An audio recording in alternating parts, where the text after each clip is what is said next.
Bonjour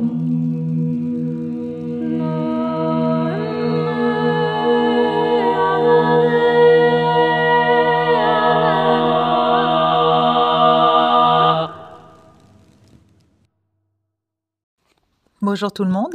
Alors aujourd'hui, on se retrouve pour la nouvelle lune et l'éclipse solaire partielle du 29 mars 2025 qui aura lieu à 11h57. Elle sera d'ailleurs visible à la pointe de la Bretagne. Alors c'est la 17e éclipse partielle du 21e siècle. 17, comme l'arcane de l'étoile dans le tarot de Marseille, et la lettre P, qui s'écrit P-E accent aigu, du tarot des lettres hébraïques de Marie et Lia. C'est le verbe créateur. Elle est en lien avec Vénus et nous dit que quelque chose a besoin d'être exprimé. Et en plus, elle est conjointe à Mercure rétrograde. Attention à ce qui est dit, car le verbe est créateur. Mercure rétrograde dans le secteur Lune-Soleil. Le couple solilunaire s'interroge sur son devenir. C'est l'heure des bilans. Pour clarifier les zones de doute, le nettoyage de printemps se fait dans notre psyché. L'enseignement est d'apprendre à écouter l'autre et le chant libérateur. P, la grande lettre du verbe, nous dit « Grand est ton pouvoir de créer la beauté et l'harmonie en toi et autour de toi, par le son de ta voix, instrument sacré de l'âme. Je t'apprendrai à en découvrir les innombrables possibilités. Les mots simples peuvent tisser des liens de lumière. Chaque parole d'amour est une victoire de la vie. Même un murmure de toi est entendu par les étoiles. Prends la décision inébranlable de n'autoriser l'usage de cet extraordinaire instrument que pour aimer, construire ou réparer. Viens, chère âme, lève donc ta nouvelle épée bien haut vers le soleil et laisse le chant joyeux de la vie monter en toi et animer tes jours. Oui, en effet, l'étoile guide et éclaire. Elle fluidifie les émotions, elle révèle les sentiments. Elle est une corde de lumière entre ciel et terre. Dans sa nudité, elle nous révèle les vulnérabilités que nous cherchons à dissimuler, et par son genou à terre, elle impose sa posture d'humilité face à la vie et à la loi de l'impermanence. Elle vibre très neptunienne. Neptune Poisson, c'est de la sensibilité, de la connectivité, de l'art, de la compassion, des illusions, des addictions. Alors je vous donne cette petite phrase que j'aime énormément qui dit « L'art sauvera le monde ». Je trouve que ça illustre très bien cette vibration de cette Neptune à cette nouvelle lune. Alors cette nouvelle lune est éclipsée, voilée, interceptée dans le bélier. Elle concentre une énergie contenue comme une bombe atomique en chacun de nous. L'amas créé par cette concentration mélange les énergies comme si nous cherchions à attraper la main de quelqu'un dans la nuit pour se rassurer et se souvenir que l'on n'est pas seul. La maison 10 de l'accomplissement est si pleine que plus un visiteur n'aurait de place pour y séjourner. Tout ceci au service de notre évolution, l'œuvre, le chemin qui conduit à soi. Neptune est conjointe à Vénus et Mercure, encadrée par ces deux planètes rétrogrades. Elle fait son entrée en bélier sur la pointe des pieds. Et pourtant, la lumière va s'allumer d'un coup. La sortie des illusions va se faire par le dévoilement, parfois poussif, des ombres. C'est la direction, dit le nœud nord conjoint. Place aux pionniers, à l'étincelle de création, à l'annonce d'un feu de joie. La graine a germé dans la terre de l'hiver, le champ des possibles est là offert aux vivants. Saturne garde la porte et tel l'ermite aux yeux de sagesse, éclaire de sa lanterne le laborieux plan de travail. Il est chez lui, car c'est le maître en maison 10, et pourtant c'est Neptune la déesse, la reine de l'onirisme, des histoires qui mènent la danse. Éclairée par la pâle lumière de cette éclipse, elle dévoile ses qualités d'amoureuse du vivant, soutenue par Vénus.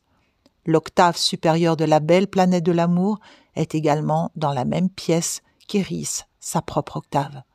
Elle nous invite à aller de l'amour terrestre à l'amour absolu et toucher l'origine. Chiron, ouvre la blessure de la discorde, de l'identité refoulée. Il rappelle ici de soigner sa foi, son foie, et de prendre soin des émonctoires. Le nettoyage de printemps continue avec l'opposition en balance des lunes noires et d'une sud. Lilith entre en Scorpion afin de décoller les miasmes accumulés dans les non-dits, les faux services intéressés, les magouilles et manigances. Les traumatismes remontent, les humiliations, les soumissions qui concernent les familles, les héritages, la sexualité, les sacrifices et les abus. L'horreur qui se cache dans les sous-sols de l'humanité finit par remonter à la surface. On ne peut plus ignorer la face cachée de la lune. J'ai mis 2 petits hashtags ici, hashtag compote et hashtag pas nos enfants, pour ceux qui savent. Le verbe, la parole, va sortir, acerbe, violente parfois. La colère gronde car le feu est mis aux poudres. La pétaudière est là et le bal s'ouvre. Pluton aide à remuer et fait s'ouvrir le couvercle de la marmite dans laquelle nous baignons, afin de transformer et permettre à une nouvelle conscience d'émerger. Jupiter lâche les chevaux tandis qu'il flâne en Gémeaux, soufflant un vent d'émancipation, un souffle d'air chaud, embrasant les esprits et rendant les choix cornéliens. Il y a un bon carré à Cérès. Un vent de nouvelles technologies et d'expansion souffle en ce printemps qui prend une couleur chaude. Jupiter ira se baigner en Cancer. Il mettra ses pieds, puis les ressortira le 10 juin 2025. Ce sera le sauna. Comme Neptune, planète d'eau et de sensibilité qui entre en signe de feu, pshhh, autre énergie. Uranus garde les pieds en Taureau. Il sera lui aussi de passage en Gémeaux le 8 juillet 2025. Grand changement de style aussi en perspective.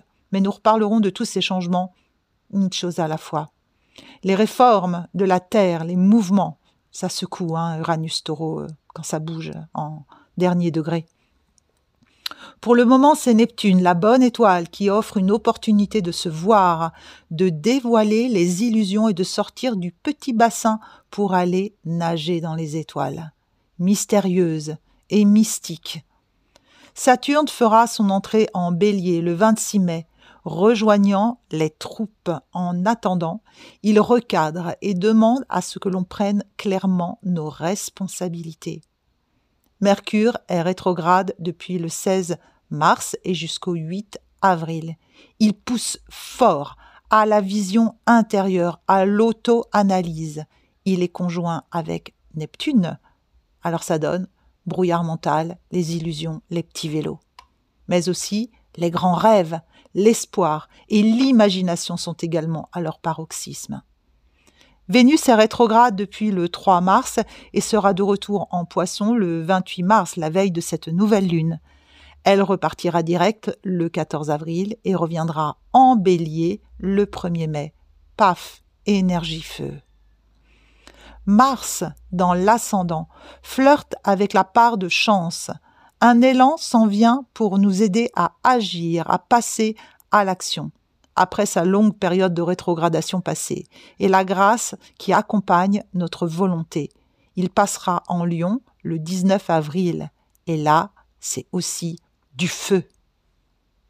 Degré anarétique, alors je vous explique ce que c'est. C'est un espace du dernier degré d'un signe qui concentre toute l'énergie. Donc il y a 30 degrés dans un signe. Le premier décan. Des fois on vous dit vous êtes du premier, du deuxième ou du troisième décan. Ben voilà, c'est de ça dont on parle. Le premier décan, ce sont les 10 premiers degrés naissants, adolescents, plus fougueux qui contiennent l'énergie du signe. Le décan des potentiels. Le deuxième décan, de 10 à 20, c'est l'énergie du signe. Elle s'est amplifiée, elle est à son apogée, un peu comme en pleine lune. C'est le décan de la réalisation. La puissance, le déploiement se fait ici. Puis les derniers degrés sont concentrés. Ils portent une couleur mature, parfois de plénitude, tantôt de bilan et de lâcher prise. C'est le décan de la maturité. Alors le dernier degré est la concentration, la substantifique moelle, la quintessence du signe, riche de la traversée dans cette énergie. Tout ça nous montre que ce dernier degré nous parle du décan, du bilan. Lorsque vous avez dans votre thème une planète ou un point particulier qui se situe au 29e degré d'un signe, il est stimulé fortement pour décharger l'énergie du signe dans celui d'après, comme le fait aussi la maison 12 qui lie et nourrit l'ascendant qui est la maison 1. Alors, il est fortement stimulé, ce 29e degré, pour veiller à l'intégration de l'énergie qui a été vécue. Et il est stimulé aussi pour diffuser le message, quel qu'il soit. Ici, Neptune et l'amas qu'elle entraîne se situent sur le 29e degré des poissons, dont elle est le maître. C'est un passage dans un autre monde qui s'opère à cette nouvelle lune, avec éclipse. Comme un portail énergétique dont on ne voit pas le bout du tunnel, mais qu'on emprunte avec foi. Toute son expertise de voyage dans les 12 signes, puis dans son espace intime du poisson se termine. Cela ne se reproduira que dans 164 ans, où elle sera à nouveau sur ce degré. Alors, ce qui est rare est précieux. Je vous cite, dans la tradition amérindienne, un membre de la tribu assume le rôle de Face Keeper, gardien de la foi. Le rôle de cette personne est de rester en paix, centré sur la vision spirituelle, quels que soient les événements qui arrivent à la tribu. Même si tous les autres membres de la tribu glissent dans la douleur, la peur ou la dissension, le gardien de la foi est la seule personne sur laquelle la tribu peut compter comme une bouée de sauvetage pour la présence. C'est notre rôle à présent. Merveilleuse nouvelle lune, graine d'espoir plantée dans nos cœurs, soyons à la hauteur du cadeau d'évolution proposé.